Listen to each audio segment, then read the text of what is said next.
এখানে রয়েছে খবর উপজাতিরা, যারা জীবন সংগ্রাম করে এগিয়ে চলছে। আমরা আজকে এখানে এসেছি একমাত্র সহযোগী হয়ে ডানকুনি থানার অন্তর্গত। আমরা জানি যে মানুষের অনেক সমস্যা আছে,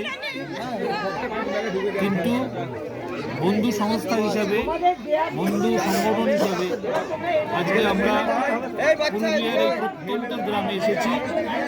একটাই উদ্দেশ্য, তাদের বন্ধু হয়ে ওঠা, তাদের পাশে দাঁড়ানো।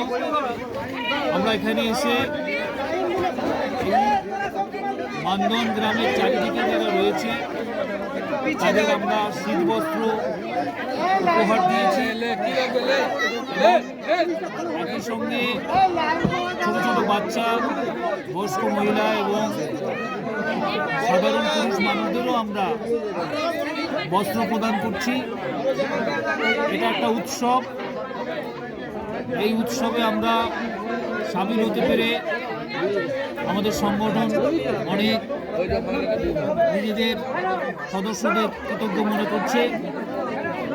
এবং শুধু তাই নয়, এদের সঙ্গে আমরা একসঙ্গে মধ্যাহ্ন ভোজন করব।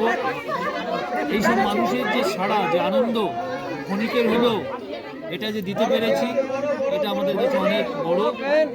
আমাদের সংগঠনের 27 জন সক্রিয় সদস্য এসছে, তারা প্রত্যেকেই নিজ নিজ কাজে ভীষণভাবে দক্ষতা দেখাচ্ছে এবং এই এলাকার মানুষ যথেষ্ট খুশি হয়েছে।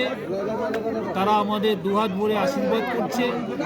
আমরাও চাই তারা মূল স্রোতে ফিরে আসুক, কারণ তারাও মানুষ, আমরাও মানুষ। এই যে আজকের দিনে প্রত্যন্ত গ্রামের সঙ্গে এই যে আমাদের সহযোগীর যে মেলবন্ধন হলো, যে বন্ধুত্বের বন্ধন তৈরি হলো, এটা একটা ইতিবাচক দিক। এটা আমরা চাই আমাদের কর্মসূচি আগামীতে আমরা বিভিন্ন জায়গায় এগিয়ে যাব। আমরা জানি যে আমাদের অনেক ভারতবর্ষে প্রচুর মানুষের সমস্যা আছে, সমস্যা ছিল, থাকবে। তবু কবিগুরু রবীন্দ্রনাথ ঠাকুরের ভাষায় বলি, ওরে পাগল তোর হাতে নেই ভুবনের ভার।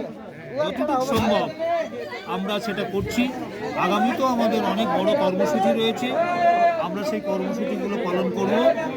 তাই আমি শুভবুদ্ধি সম্পন্ন মানুষদের বলব, আপনারা আমাদের এই সংগঠনের সঙ্গে সদস্যর পদ গ্রহণ করুন এবং আমাদের সঙ্গে থাকুন, তাদের কাঁধ মিলিয়ে, যাতে করে আমরা যতদিন পারি আমরা মানুষকে সাহায্য করবো। এটাই হবে আমাদের।